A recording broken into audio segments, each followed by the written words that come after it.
வரும் 18ஆம் தேதி வாக்கில் தென்கிழக்கு அரபிக்கடல் மற்றும் லட்சத்தீவு பகுதிகளில் கேரள தெற்கு கர்நாடக பகுதிகளுக்கு அப்பால் ஒரு காற்றழுத்த தாழ்வு பகுதி உருவாகும் வாய்ப்புள்ளது. வருகின்ற 24ஆம் தேதி வாக்கில் தென்கிழக்கு வங்கக்கடல் பகுதிகளில் ஒரு காற்றழுத்த தாழ்வு பகுதி உருவாகக்கூடும். இது மேற்கு வடமேற்கு திசையில் நகர்ந்து வலுவடையும் சாத்தியம் இருக்கிறது.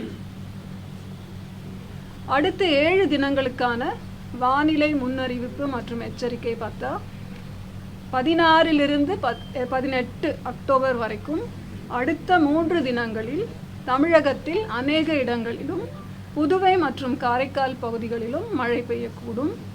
19 to 22ஆம் தேதி அக்டோபரில் தமிழகத்தில் ஒரு சில இடங்களிலும் புதுவை மற்றும் காரைக்கால் பகுதிகளிலும் மழை பெய்யும் வாய்ப்பு உள்ளது.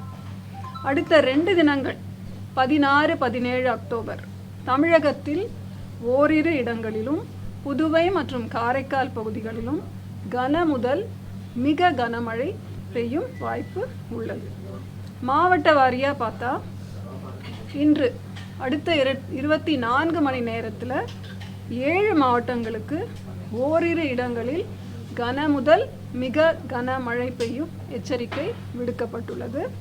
17 மாவட்டங்களுக்கு மற்றும் புதுச்சேரி காரைக்காலுக்கு கனமழை எச்சரிக்கை தரப்பட்டுள்ளது. எந்தெந்த மாவட்டங்களுக்கு கன முதல் மிக கனமழை பார்த்தீங்கன்னா தேனி, விருதுநகர், ராமநாதபுரம், தென்காசி, தூத்துக்குடி, திருநெல்வேலி மற்றும் கன்னியாகுமரி. இன்று 16ஆம் தேதி. நாளை 17ஆம் தேதிக்கு 5 மாவட்டங்களில் ஓரிரு இடங்களில் கன முதல் மிக கனமழைக்கான எச்சரிக்கை தரப்பட்டுள்ளது. தென்காசி, கன்னியாகுமரி, திருநெல்வேலி, தூத்துக்குடி மற்றும் விருதுநகர் மாவட்டங்கள்.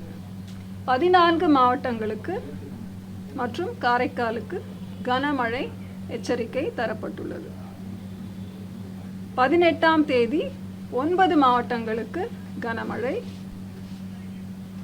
19ஆம் தேதி 6 மாவட்டங்களுக்கு கனமழை எச்சரிக்கை தரப்பட்டுள்ளது. 20ஆம் தேதி 4 மாவட்டங்களுக்கு தரப்பட்டுள்ளது.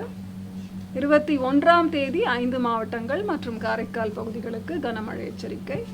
22ஆம் தேதி 8 மாவட்டங்கள் மற்றும் புதுச்சேரி காரைக்கால் பகுதிகளுக்கு கனமழை. மீனவர்களுக்கான எச்சரிக்கை. அடுத்த 5 தினங்களுக்கு தமிழக கடலோர பகுதிகள், மன்னார் வளைகுடா மற்றும் குமரிக்கடல் பகுதிகள், தென்மேற்கு வங்கக்கடல் பகுதிகள், தெற்கு ஆந்திர கடலோர பகுதிகள், கேரள கடலோர பகுதிகள் மற்றும் அதனை ஒட்டிய தென்கிழக்கு அரபிக்கடல் பகுதிகள், லட்சத்தீவு, மாலத்தீவு பகுதிகளுக்கு மீனவர்கள் செல்ல வேண்டாம் என்று அறிவுறுத்தப்பட்டிருக்கிறார்கள். பிளே ஸ்டோர் மற்றும் ஆப் ஸ்டோரில் இருந்து பாலிமர் செயலியை QR கோடு மூலம் பதிவிறக்கம் செய்யுங்கள். செய்திகளை உடனுக்குடன் பெறுங்கள்.